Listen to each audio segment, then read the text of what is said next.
Michelle Drobnik, Here. Jeff Hallstrand, Here. Jason Hastings, Here. Jordan Spacek, Here. and Patricia Steven. Here. All right. First order of business is public comment and communications. I have nothing. Joe or Josh? Nick, any communications you wish to share? Okay. Minutes from our December 12th meeting. I'll make a motion to approve the minutes from the December 12th meeting. I'll second. I have a motion by Jordan, a second by Michelle. Any other discussion? None being heard. All those in favor? All right. Opposed? Approved. The vouchers were emailed to all of us. If we have a motion, we can approve them and just send them around unless you haven't seen them. We can push that out until the end if you'd like. So we'll skip that one for now. We'll come back to vouchers. Next meeting date, I guess we've got a preset schedule when our meetings are going to be. If Josh and Joel feel we need a March meeting, we're gonna have one. Yeah, and what we've been doing with that is waiting till about two weeks before and then letting the Canceling it? committee- Yeah, all So right. it's on the schedule, plan on it. If Joe and Josh feel that there's not enough on there and the chair, they can cancel it before we approve any agendas. All right, and I don't have that date, first Tuesday of the month. March 4th March 4th would be that date. or April 1st, April Fools. We'll go with March 4th, and if we don't need it, we'll cancel it.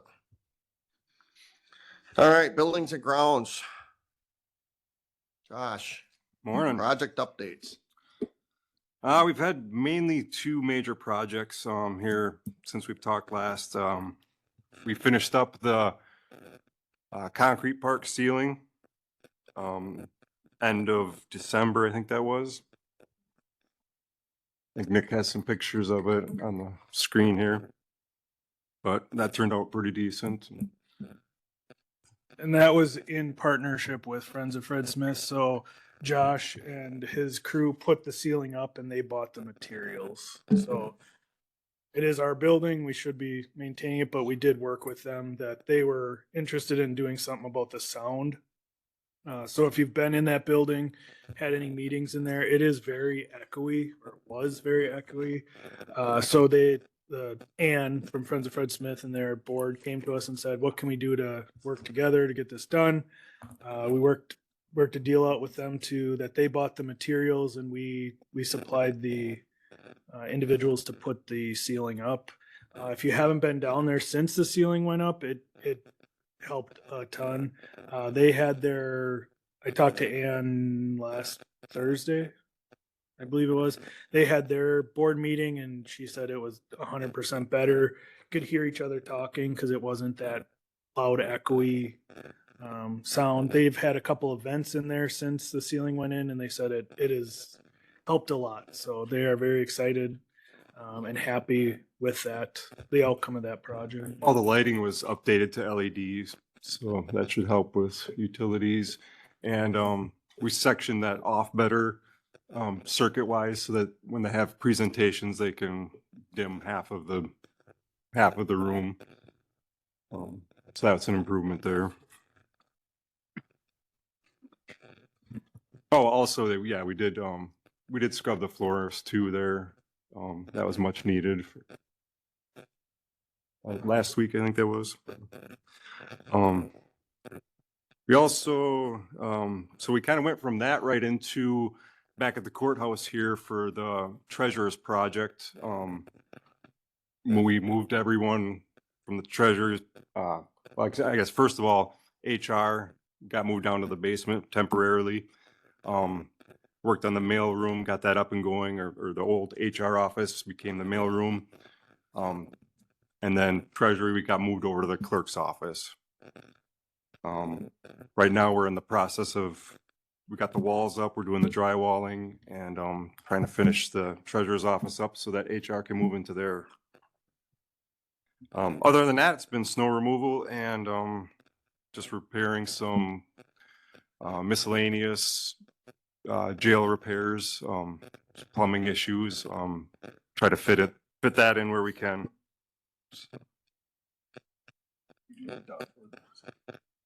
That was the last meeting, yeah, that finished up then. All right. Well, that's kind of your departmental report as well.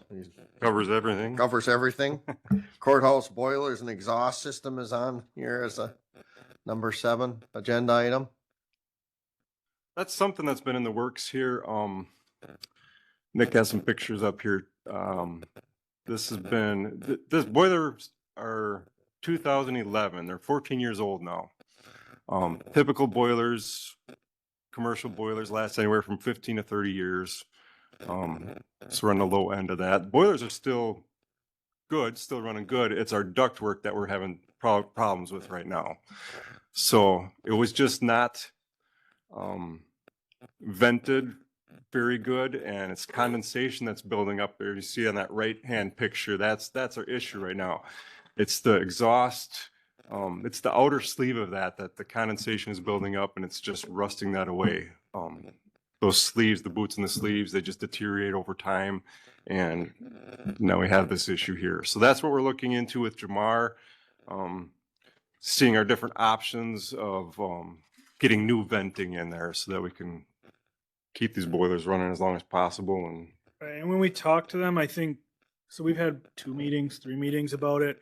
I think one of our better options for long-term is to actually focus on the venting for a future project. So in order to do that, one extra step we would have to take is our boilers are facing backwards. So we would, with the new venting, fixing the venting, we would have them rotate the current boilers so that it's less of a run, because right now it goes all the way across the room, where if you turned them around, it wouldn't have to go up above the boiler and across, so you'd eliminate 20 feet of run over the top plus the up and down. So what we're trying to discuss with them is, one, do we just try to fix what's here? What does that cost?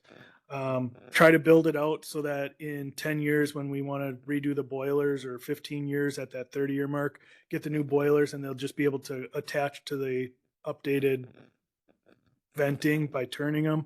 Or do we do nothing and see what happens, kind of thing? Right now, there's no, it's not like leaking exhaust into the building, anything like that. It's just, we can't prevent it from that condensation and back dripping and creating the rust. So is this pipe that we're looking at here, that's not the exhaust of the boiler. yes, but what you see is that's rusted is the outer shield of that. It's so a not double- the inner exhaust It's a double pipe itself. Double Yeah, wall, yeah. right? But It's only the exterior wall that's the main issue. So And the biggest expense we're seeing with this is the chimney. So right now, so you see it running into the wall on the first picture. If you look inside the wall, it's not the best choice of how it was ventilated and the product they use. So that's what's going to get expensive, is because we don't know if we can actually go up through that same chimney, or if we have to make some kind of chase. And we've talked about bringing it up through this mail room, going out over the sidewalk. We've talked about getting rid of there's a garbage chute that goes all 3, using the garbage chute and going up. The problem with that is we have a lot of technology using that chute. So we don't know how close we can be to a lot of that wiring. So again, we're exploring all the options. It's not going to be a $1 million project, but it's not also going to be cheap to keep these, maintain them is really what we're at. We're not, like Josh said, boilers are still good. We're hoping to get another 10 to 15 years out of them, but we have to do something with the venting in the next year or 2. It's not drafting properly. Is that what they're saying? well, there's Because it appears there's a hole in the inner. not so much drafting. It's condensation, and it's not. I mean, there's places in condensation drains in there, and it's not draining to those drains how it's supposed to, because there's not that Continuity. The angle. Yeah, it's the angle. Yeah, Pitch thank of you. it, The yeah. pitch of the actual vents isn't pitched correctly. And like Nick was talking about with having the boilers moved like that, they just weren't able to do that when they put those in back in 2011, or they thought that was going to be good, but now 14 years down the road, it's causing problems. So And you can see one of the condensation drips right here. And we can always go look at stuff downstairs if you want to see it, but mhm. it'll collect here, but then so to my left, you still have another 15, 20-foot run to get to this. And I believe there's another drain there, but we're just not collecting different it. ones, Yeah. So is the whole pipe rusting or is it just in this elbow here? There's this one and one other spot, I think. Yeah, the other one is very similar to this, and around those condensation drains, it's also rusting out. And we did initially look at can we just replace different sections of it? Of course, you can't get those now, and so it would have been kind of we weighed that out too, as far as just replacing sections of pipe with a different universal, but that kind of wasn't feasible, really. I mean, to me, it looks like something that can't necessarily be kicked down the road too far, or it could create a safety issue in the building. Like I said, it's not rusting out the actual inner pipe yet, but we want to take care of it before we get to that point, And that's why we've been talking about this project for a year and a half, 2 years with Jamar. And we had the other boilers in the normal building we did an air conditioner project. We had a whole bunch of projects. This was not the priority project. Now we're to a point where this needs to be addressed. We just need to find what the options are before we start looking at what that is. We'll probably recommend capital improvement funding. So it's not a levy issue. It's just what we save up to do maintenance on the buildings. Go ahead, Brian. But we'll see. Do you have any idea what the cost might be? You won't know until they decide what the fix is. I think it still depends on what we decide, the routing of it. To be Any really, kind of really- ballpark? Is I it would say- less than 100? Less than 50,000? Our goal is less than 100. I think some of the original talk, again, this is year and a half. I want to say we were in that 50 to 60. Yes. What does that mean today? A year and a half, 2 years later, I don't know. And I think like I said, I don't know if the 50 and 60 was just for all the venting before we did the chimney, and then also before we turned the machines. So the chimneys, they wouldn't even quote us because they're like, I don't know if we can even do that Yeah. yet. So- Something to think about. We designated ARPA funds because we had to at the end of last year. Can we use some of that money? Yeah, we could Yeah. yeah.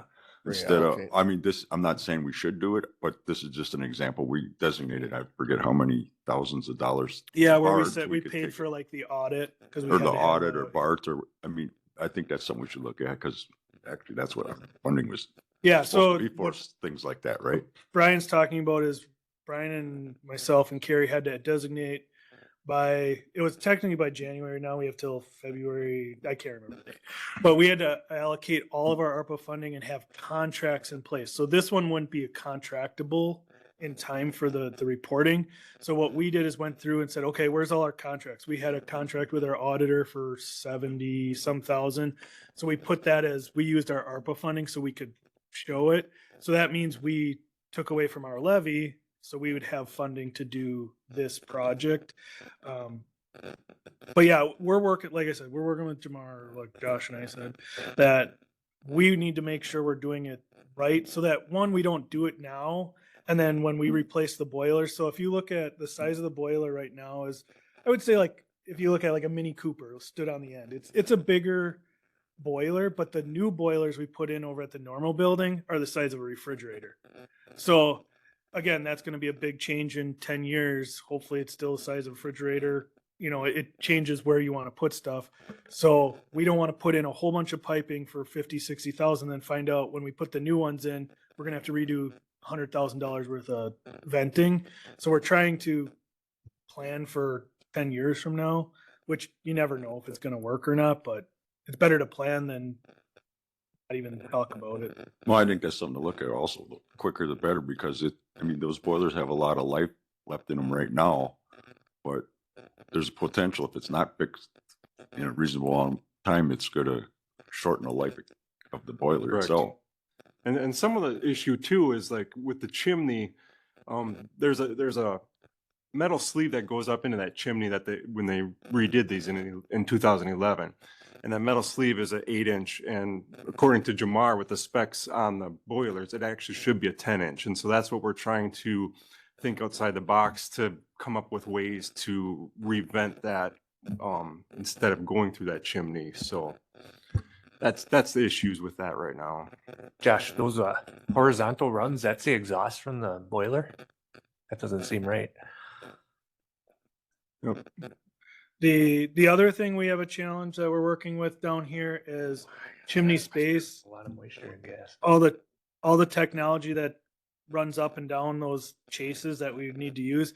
And then right to the right of this, so if you're looking at the first picture on the right, we have an incinerator that also gets vented up to the ceiling or through the ceiling. That comes out right near our intakes. And so we're trying to re-look at how we're venting things from the building. Or do we need the incinerator? Can we use that vent space and create an incinerator somewhere else, whether it be up at the highway? What do we use the incinerator for? We get rid of documents so we don't have to shred them, and then the sheriff's office use it for stuff when they're done with cases. It does get used quite a bit, yeah. Yeah. I would say we light it once to twice a week. Paper product. Even lately, it's been almost every True. day. When we're cleaning Depending out what an the- office. Yeah, with the So we sheriff's have department. records retention of 7 years. Everything over 7 years you can destroy. And so, for example, we're moving out of the treasurer's office, and there's a lot of stuff that just doesn't need to be kept because it's greater than the 7 year or whatever the statutory requirement is. So we get rid of that. I would think as we're moving forward, more and more of our records are Digital. electronic. And, Yeah. and we could look at not utilizing that and Should be potentially, less and less, right? I mean, it should be less and less. And if that's a space that we could utilize. Yeah. I mean, there are companies out there, professional companies that will come in and Right. If we had to shred replace, documents. right. If we had to And not replace, that terrible expensive. right. If we had to replace the incinerator for 400,000, you're right. We're better off having a truck come once a month for $800 or what, you're never going to pay back that Yeah. money. But we talked about, is there a way to do like a secure wood stove type thing where you're out at the highway, it's locked up in the gated area, you burn all your old documents. Those are things we've looked at. We're working through the process. All right. Keep looking.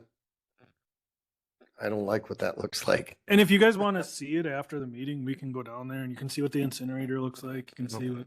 I might take you up on that. Item number 8, courthouse office update, the old treasurer's office. You kind of covered that. Kind of covered that. Yeah. Is there any questions on, like I said, right now we're in the middle of drywalling and just got some doors up. Just got this drop ceiling ordered, so that should be here Thursday. It's coming along nicely though.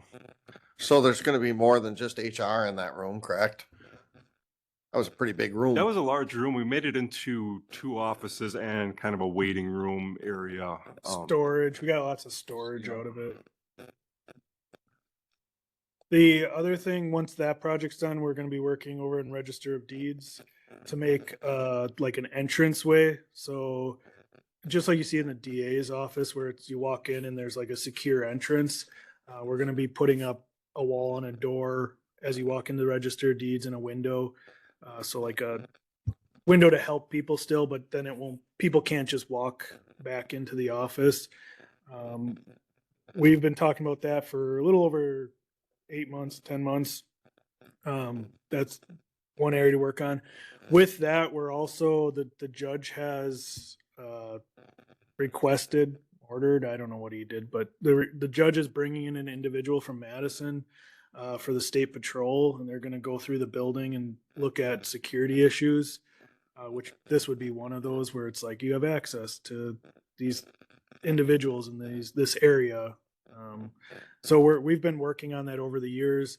At executive, we're going to be talking about going down to one entrance, which shouldn't be anything for Josh besides signage that we'd work on. One entrance into the building, you're saying? Yeah, so at executive, we're going to talk about the north door would be employee only or board member, anybody with a key card, so it'd be locked, so you could park there, walk in. We would make the back parking lot sheriff's department, squad cars, and community members only, so no employees parking back there.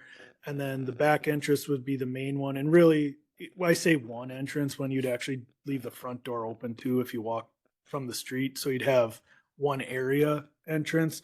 A lot of that came from is with the treasurer's office not being on this end anymore.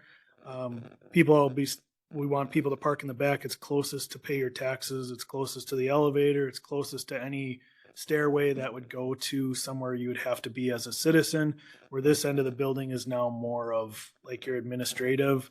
Even upstairs, it's more administrative because the judge is on this end, the jury room, where the south end of the building is more citizen based, where you register of deeds, your taxes, your probate, your downstairs probation. It's all closest to that entrance and those stairs.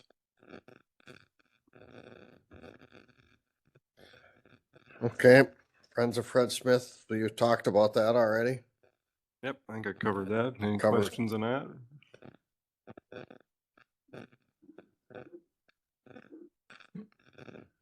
Okay, any other questions for Josh before we let him go have at her?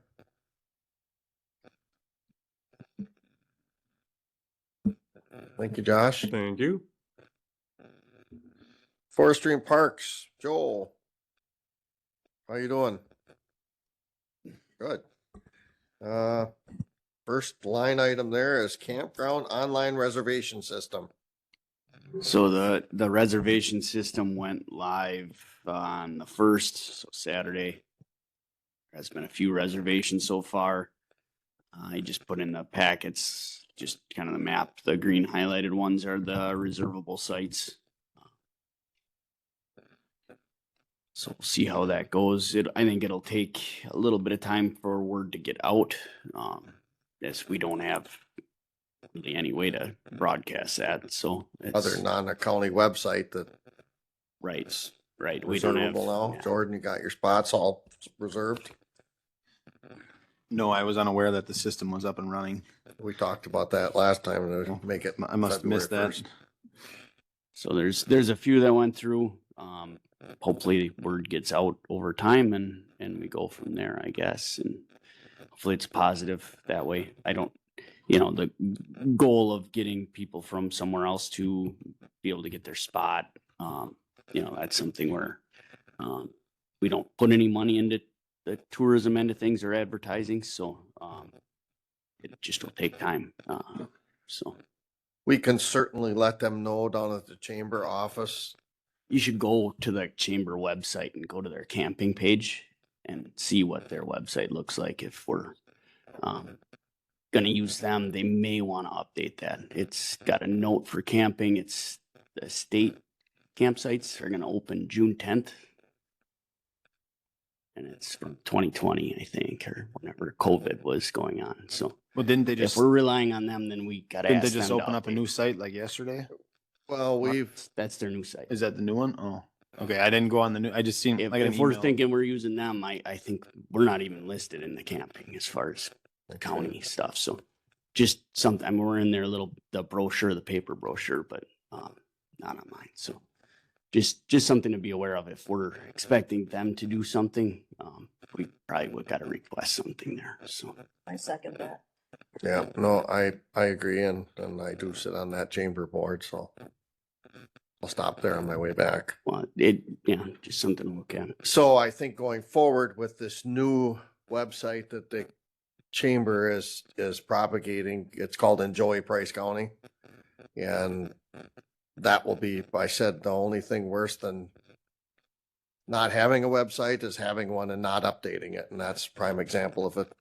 We're in 2025. It hasn't changed since 2020. That's no good.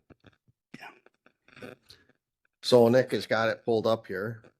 Jordan, if you want to register, all we need is your credit card.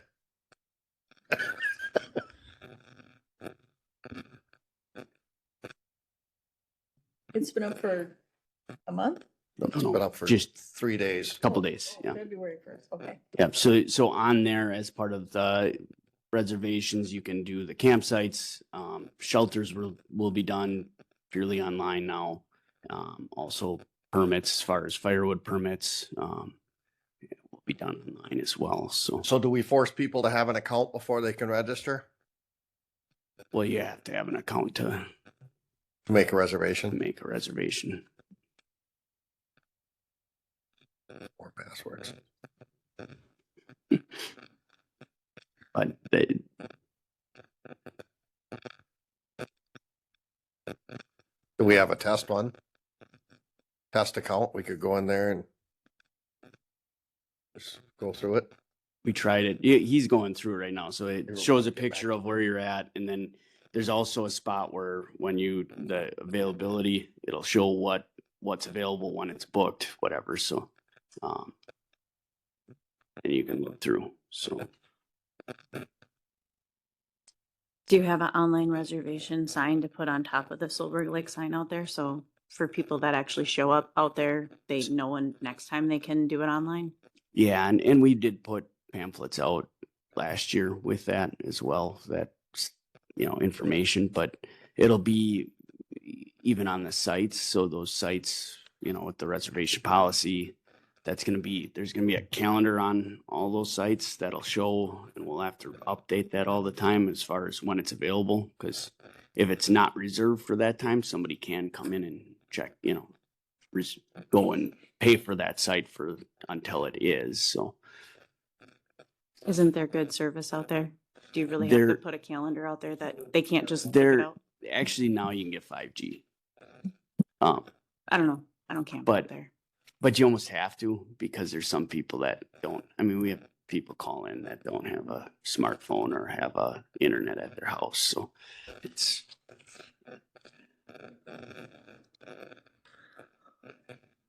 but, and then the other thing is the caretaker's the one the only thing they're going to have is their own private cell phone too.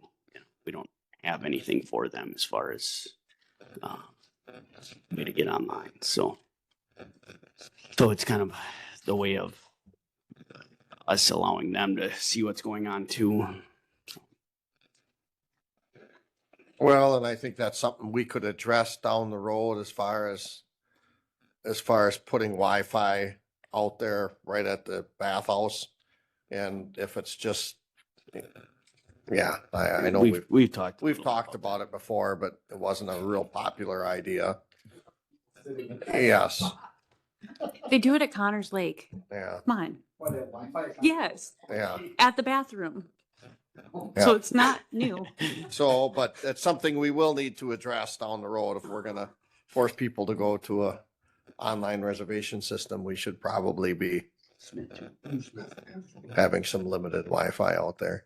We can throttle it down so it's not 100 meg or something. Just give them 1.5 like I've got. I forget, can we do multiple, can you do multiple reservations on one thing, do you know? Or do you have to do each individual? 5 different sites? Okay. 'Cause I know the only one that we do online, it's a pain because you can only do one. So if you want up to here, try to you get just- together. You hit book another site and you can do up to 5 at a Oh, time. okay. Oh, there it's, okay. There it says. I didn't see that. Well, that's at least handy. 5 different dates or just 5 sites for one time frame? So you have to explore. But I assume like 5 sites at once, because like if you go, like when we go with a group, it's nice to be able to do it booking at the same time. And I know the one that we do online up at Little Girls Point, you each have to do it individually, and when that opens up, there's a lot of people going on there and doing it. So you're trying to get it coordinated so you can all get on there at the same time. Looks like you can do different dates, different campsites. Because you can pick, I want site whatever, or click on the bottom.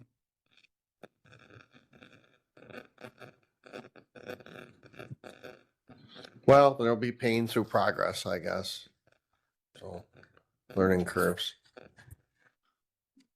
All right, any other questions about the online reservation system? If not, we're moving on. Solberg Lake Campground expansion update. Okay, so bids are due the 19th for the site prep, well drilling, sewer, water, and electric. So the 4 different categories there for bids. Had quite a few people call in and ask and get bid packets, so we'll see what we get back for bids, I guess, on it. Any update on our DNR permit process? We're slowly working through that, I guess, for the ATV trail.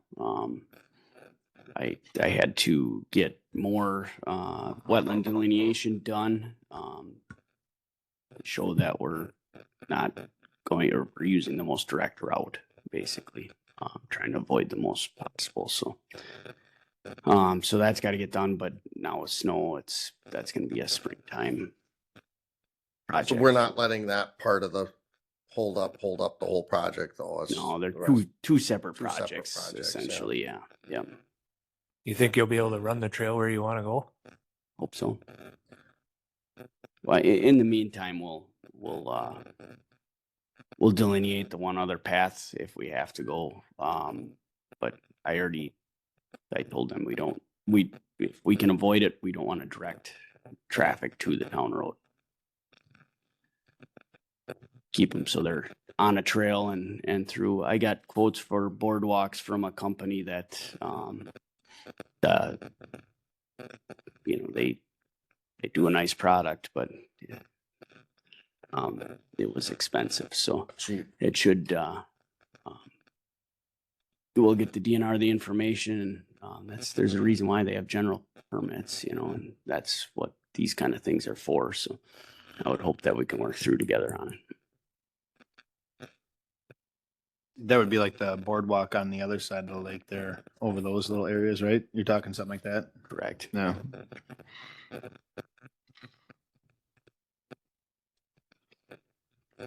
And when did you say those bids? You're gonna The 19th of this month. And I just included kind of that map of, what that's going to look like and kind of outlay of that. We had to move the well it was supposed to be up by the drain field, but there's the old town dump is there, so we got to be 1,200 feet or something from that. So we had to move that, but other than that, it should go as expected. okay. Any other questions for Joe on? What year and season are we expected to be open for business on this part? Well, the actual roads and the actual sites themselves should be almost ready to go by the end of the year.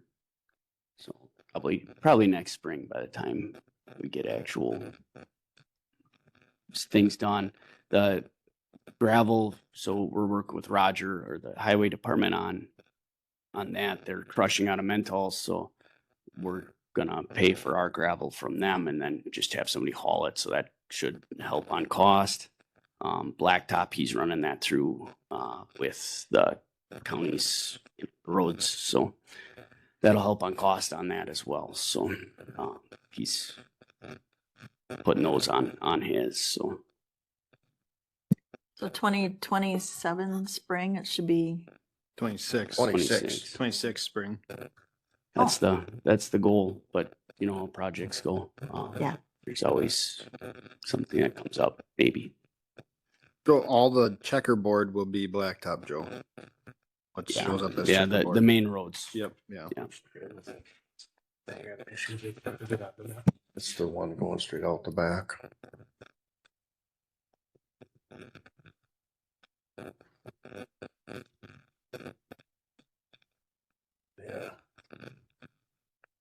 Okay.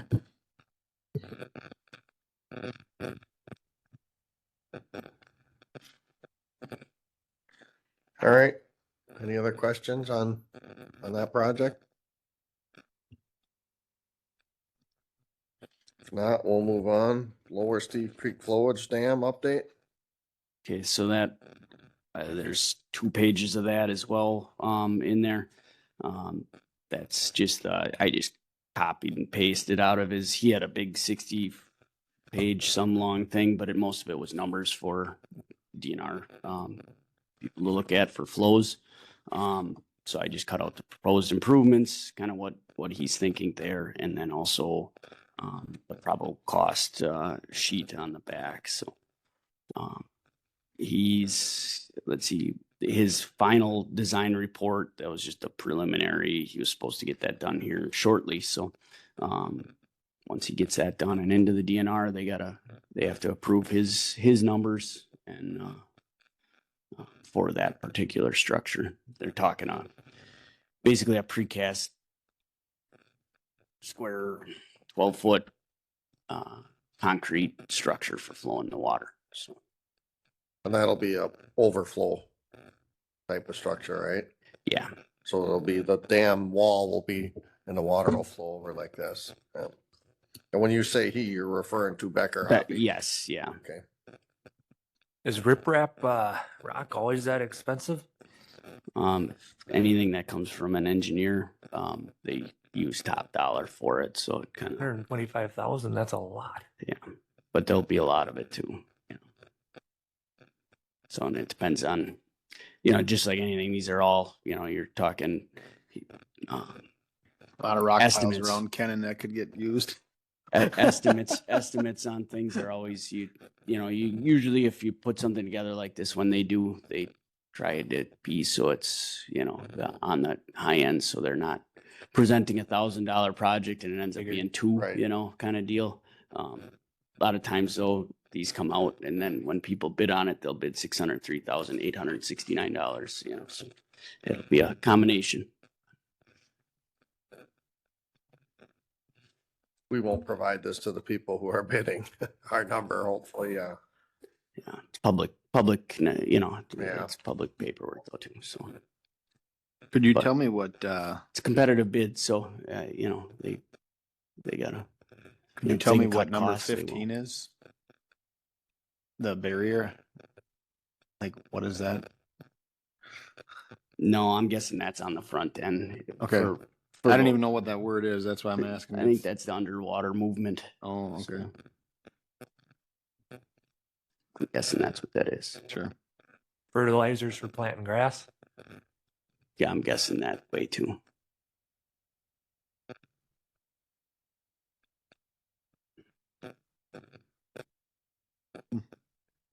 Well, that's one step closer to What did we have? 800, right?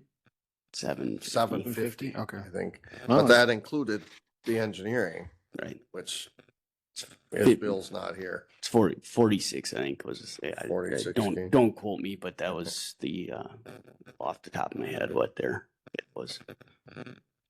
It was And it not says to that exceed. it says that it's 12 by 12, but how long? However long to go through the embankment. I don't know how long that is. Yeah, though. okay. There's Don't no, know because it either. says 12-foot square and then 12-foot by 6-foot precast concrete box, 8-foot vertical slide. But there's so it nothing will that be- says an actual linear length of that. I was just curious. Yeah, so it will go through the berm. berm now, Yeah. and then it will have a cover, so which is nice because then the snowmobile trail will be able to stay On top? Okay. of that as well. So that So I would kind of assume it's probably going to be goal, so they're not on the road either. so 30, 40 feet long. all of that. Yeah. Okay.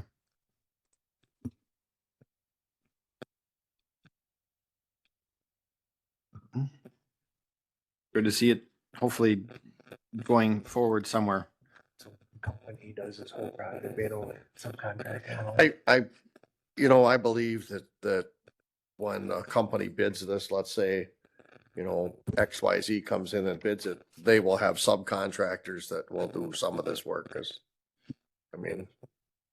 very few companies are gonna, I don't know, Joe, am I wrong making that statement that one guy will probably bid it and he will have a couple subs working with him on stuff or Maybe this is a doable project by a dirt work crew though too, Local you know, crew. yeah, cause the nice thing with this is that box culvert it's a precast type deal, so you can get that bed set and then, you know, it doesn't take, you know, you just gotta get your elevations correct and so you should be, it's a doable project by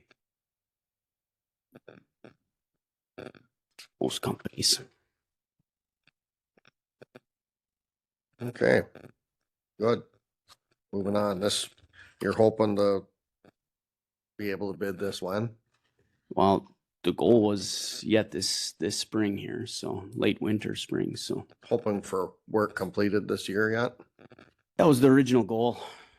Some of the holdups though were the data that was given by the DNR was not the correct data, so that when I got it over to him, then you know it takes him time to look at it, and then he emailed me and said, "Hey, this isn't the right data; it's the old stuff." So I had to get the new stuff from, you know, whatever. So all that stuff, then you get delay it, you know, a couple of weeks. And so we should be further along than we are, but it's the way it goes. Yeah. All right. Oh, good. Any other questions for Joe on that project? Not, we're moving on. Wisco cleanup letter. This is just more of a, we had comments on this situation. So Wisco won a bid for graveling the ATV trail. They had a excavator that blew up. Well, not blew up, but the engine blew on it. And it's still in our pit. And it had some leak underneath it. So we sent this letter out, you know, that it needs to be cleaned up. Well, in the meantime, he has almost out of business and the excavator is actually somebody else's at this point. So they're supposed to get that thing out of there. I've talked to some guy from a trucking company that's working on getting it out of there. Where's the cleanup? There will be some cleanup there. We'll be sending him a bill, I guess, is how we'll end up doing it. So from what I understand about Wisco Materials is Steve is not even in state anymore. He just walked away and let the creditors or whoever he owed money to, he's in Montana, I believe. Yeah, or Colorado or something. Somewhere's out west in Cognito. So I suppose we're gonna get in line if we think we're gonna get any money for cleanup or anything. Yeah, that's how I see it too. That's what I heard is that he didn't file for bankruptcy, just got up and walked away. So I think he still owns his pit though on Haltman. it's for sale though. Yeah. Yeah, they're trying to sell that to pay some of the outstanding bills, but so. Okay, well, guess keep us posted as to what you find out on that one. 15-year plan. Okay, so the main thing with the 15-year plan, just number updates for the most part. We're supposed to be doing this every once in a while and update these numbers. So it just kind of more accomplishment stuff for the first handful of pages.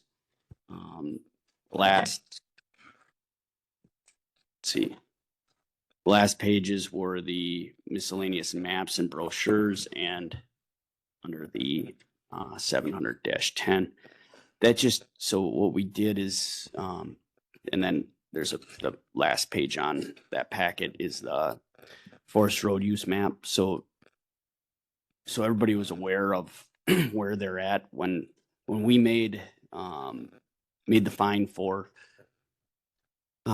road use fine being $1,000. We kind of figured we needed to make sure that this was clear to people because $1,000 is quite a bit of money to us anyways. So we want to make sure we had things signed. And then also we wanted a map showing these are areas that are open, the trails that are open, the trails that are closed. And so this map will go online. on our website so people can actually download it and use a georeference map if they so choose. So you're adding a But- map, that's why it's getting amended? Yeah, well, we gotta putting it into the 15-year plan, so it's, then it's also one of those things where it's, okay, here's where to find the map. But that's usually where we kind of keep track of what's, as far as updates go like that. So the map itself, we're not going to put in the plan because there might be a time where we need to update that. Well, then we don't need to do the 15-year plan all the time for one trail change, is my thoughts, but it's up to you guys as well. So do we just, in our 15-year plan, say that we provide a online map of the open roads, not the specific map? That way we can update it as we want without having to make an amendment, is what you're saying? Correct. Yep. So we're Yeah. listing where to find that map Yeah. on here. So That, and I would assume that the yellow numbers, you're adding all those yellow correct. So the yellow highlight is all the, numbers that you're adding to the 15-year plan. So that's, those are the amendments. that is what we'll need to vote on, is that to go ahead and add all these changes at once, I would assume. Yeah. And I think having a copy of that map on our website is a great improvement, that we gotta have it. Especially if we think we're gonna collect $1,000 fine from somebody to say, how was I to know what road to go on or not to go on? So. Good.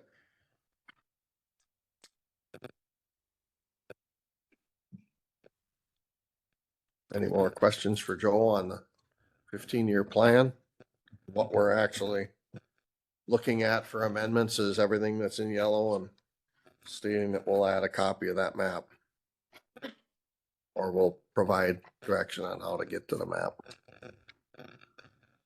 Joe, what's the timber stand improvement and why hasn't there been anything since 2001? So TSI is usually like a non-commercial type of harvest. So it'd be like if you had a pine plantation and you had a bunch of other stuff come up, and you'd go in and cut the other stuff down. For the most part, we don't have any pine that's that we have that needs that right now. They did one where it was an oak stand and they cut some around at one point. And so they have done that. Now with the pine, a lot of times we do a spraying beforehand and limits that competition so that it eliminates the need of doing a TSI. Cost to do the spraying up front is a lot less than doing the TSI work.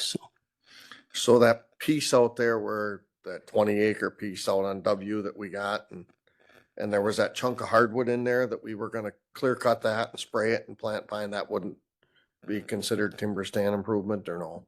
We don't consider that. I guess that's more there's also a spot where we just put planting, and that's Okay. the planting. Alright. And that was that. Yeah. What are you spraying? So there's a chunk, we purchased a 20-acre chunk out in W that gave us 40. access. Was it 40 acres? Yeah. Gave us access into a chunk of land that we used to have to get an easement to get into. The stuff on the west side of Downriver Road. And it was a chunk that it was mainly, it had a lot of elm, balsam, scattered. It was one that got blown by the 77 storm, and the regeneration afterward, it didn't come up very well and whatever. So what we're doing with that is going to turn it into a red pine stand. So, Okay. so we have a Been sale. cut off, hasn't it, or no? Some of it has. That contractors had some health issues, so we'll see how that goes. So the But some of plan is that's going to get take that planted this chunk year. and we're gonna plant a bunch of pine in there. Because red pine is a good wood for us to have. That's where we get a lot of stumpage, and it's good to keep viewers here for another 30, 40 years. But any planting site that's like after we even rotate a pine stand, that's been part of that process has been a lot of times what we'll do is we'll trench it, so we got straight rows and then spray it then. So What is spraying? herbicide. And it's as far as herbicide goes, with certification, we're we're regulated on what we can spray. Yeah, You know, it's It's got just to, interesting that you can spray our county lands, but you can't drive through it. well, it depends. You can drive through certain areas. Well, Sure. I mean, with the ATV issue that you guys are having. Yeah. Yeah. If we had better roads, you could. But have money to have good roads. Okay. And then you gotta keep people on the roads. The spraying does, if you ever drove by when they cut that stuff on K, Mm-hmm. that was a final cutting of a pine and it was all great big beautiful wood in there. And we replanted it. It's coming back really well now because we sprayed it, but yeah, there was a few complaints that it looked like a bomb went off there because it kills everything, but boy, the pine is really looking nice. It's coming back in there now that we planted. So I would assume Lugerville was the same thing. Yeah. All right, any other questions on the 15-year plan amendments? If not,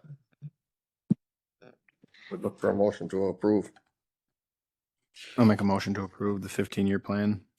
Okay, I have a motion by Jordan, I'll second. second by Michelle. Any further discussion, questions? Hearing none.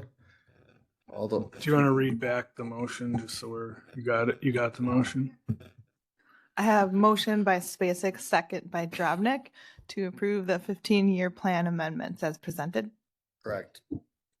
Okay, all those in favor? Aye. Opposed? Motion carried. Department update and finance report, you probably covered most of that, but Yes, we have, I don't know, we had a couple start today, so my number might be wrong. It might be 15 active jobs right now. oh, Rich's been working on building, we have at each campsite, we have the fish tables and the picnic tables. So he's been working on building the tables in the garage. We're looking for a caretaker at Sahlberg. The lady that did it last year, she came back and said she wanted quite a big raise, and we don't have that money in the budget to give her. She did a nice job. So we did, that's going in the paper this week to look for a new one of those.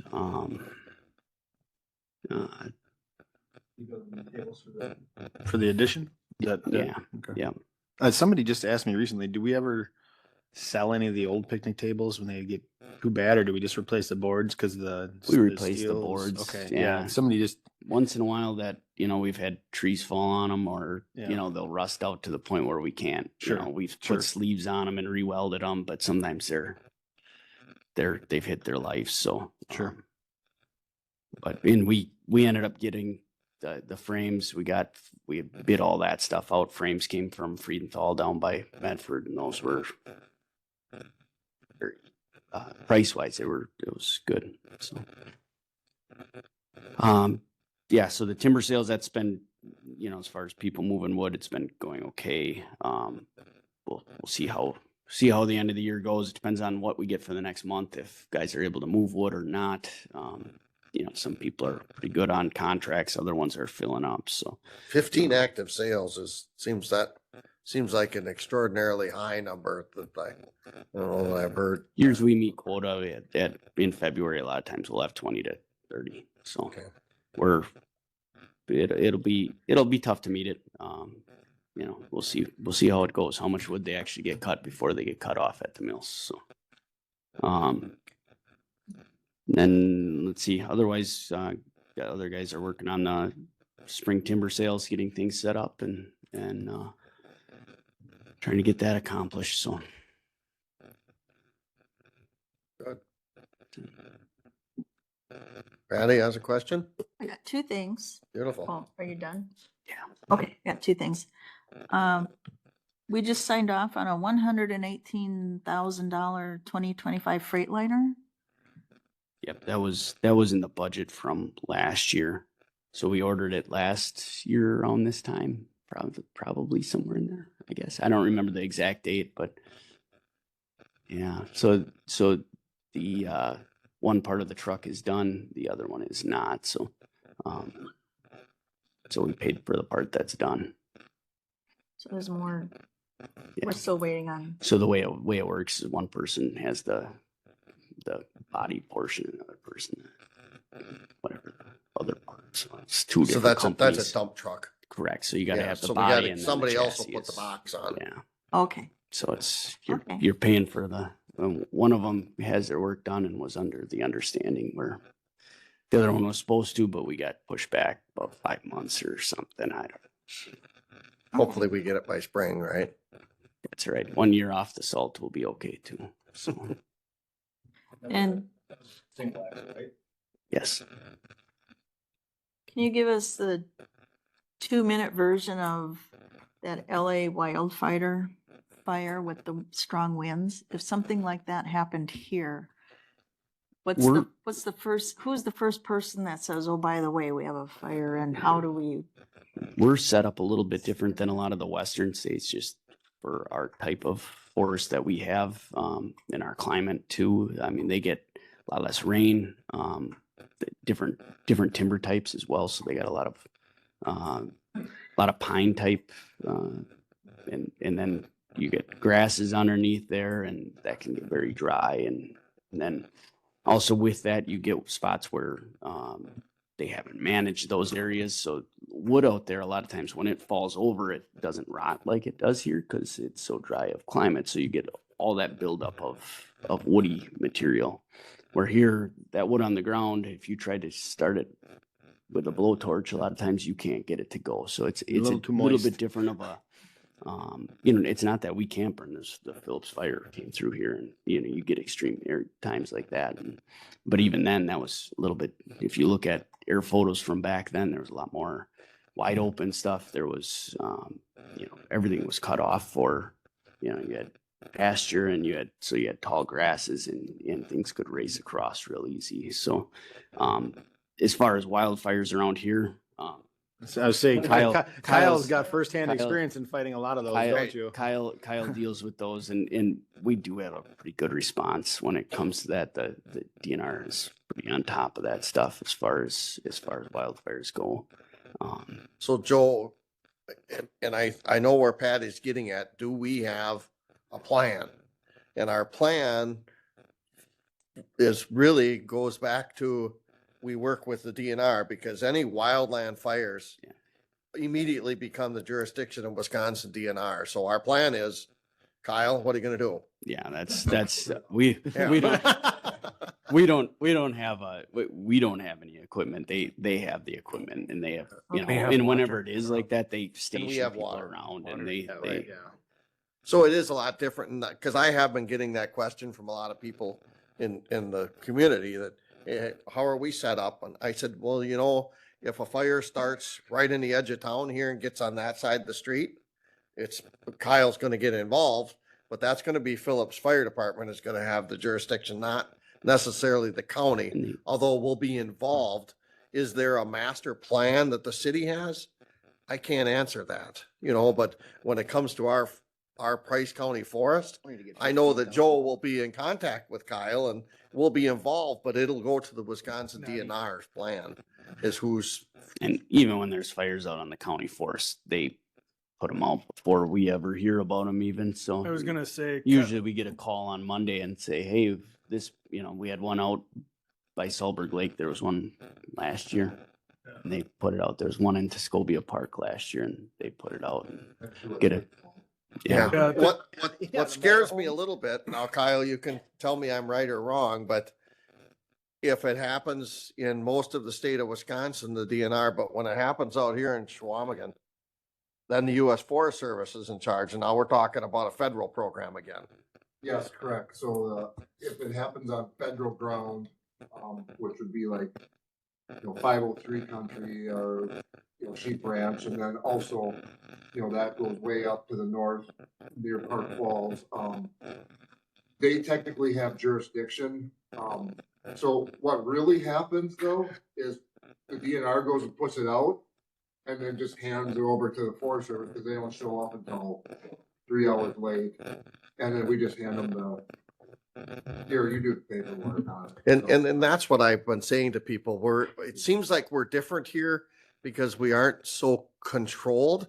And there are all these little local fire departments, I mean, attack things. If there's a big grass fire a couple of years ago up north up here, well, everybody got paged, you Right. know, and everybody's responding, and we aren't waiting for the US Forest Service or the governor in Madison to say, well, we're now declaring an emergency and we'll allow the fire department to go. But pretty much up here, everybody just goes and Or like fire those- trucks aren't getting rejected because they don't meet emissions. Right, right. So, but it's a good point to bring up, you know, that how are we prepared? I said more natural disasters that could affect us is we get a heavy rainfall and one of our dams break. That could be a much worse scenario than a fire up here, I believe. Tornadoes probably. Tornadoes is our biggest threat.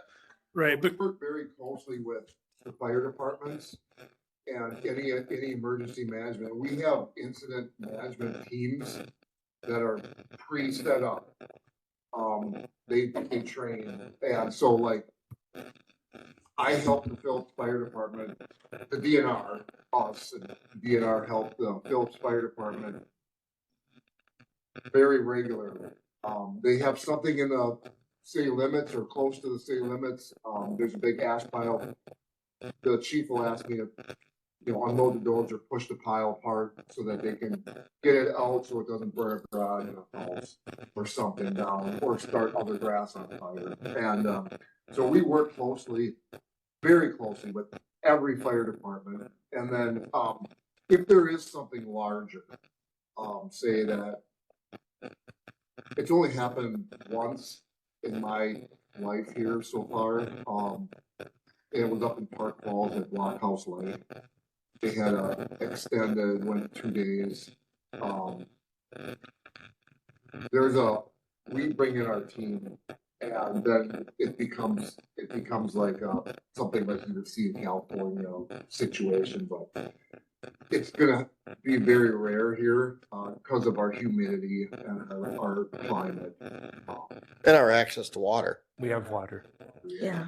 we get quite a few 911 calls each year. So you'll get a 911 call. It's a lot of ditch fires. It's a lot of people burning when they shouldn't be burning, and then it's like, whoa, it's out of control in my yard. The DNR gets paged, the local fire departments, and they control it quickly, like Kyle was saying. So I would guess, how many times you get called out for those type a year? 10, 15?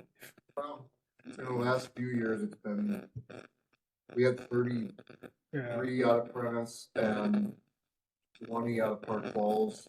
So we're split that way. Park Falls we help each other out, but so I'd say the average out of Prentice is 15 or 20 fires a year. Can range from a spot in the ditch to 50 acres field on fire, you know. So it can really range. Yeah, and that's what you hear a lot of the 911 calls is, I was burning a brush pile or something in my yard.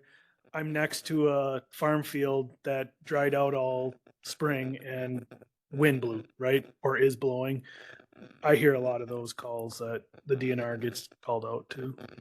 Yeah, I think, and Kyle's right, the DNR is really good about working with all the local volunteer fire departments, and there's a real good reciprocal plan there where it might be a DNR fire and we might all know it, but everybody responds. I mean, if there's a fire out there, you know, by the cranberry marsh, the cranberry guys are going to respond. I mean, it's really, we have a good fire response. And, you know, when people ask if this side of the street caught on fire, I'll give an example of how things have changed from when Phillips burned down the first time.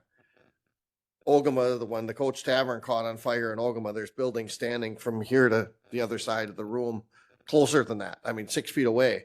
Years ago, Ogama burned down because the fire apparatus isn't that good. You know, everybody says, "Oh boy, it's a heaping pile of rubble sitting there for 9 months yet." But the buildings alongside of it are standing. I mean, the siding barely even got warped. So the fire departments have come a long way with their apparatus they have now to fight fires. So that makes a big difference too. I mean, The other one we see a lot of calls on is equipment fire during harvests. That those spread quickly. Fast. Yeah. Right. so I guess your questions led into vouchers, and we still have to approve the vouchers. I did have a couple questions in there, Joe, on the vouchers. It was firewood for Solberg. $8,600. Is that cut, split, dried and piled or?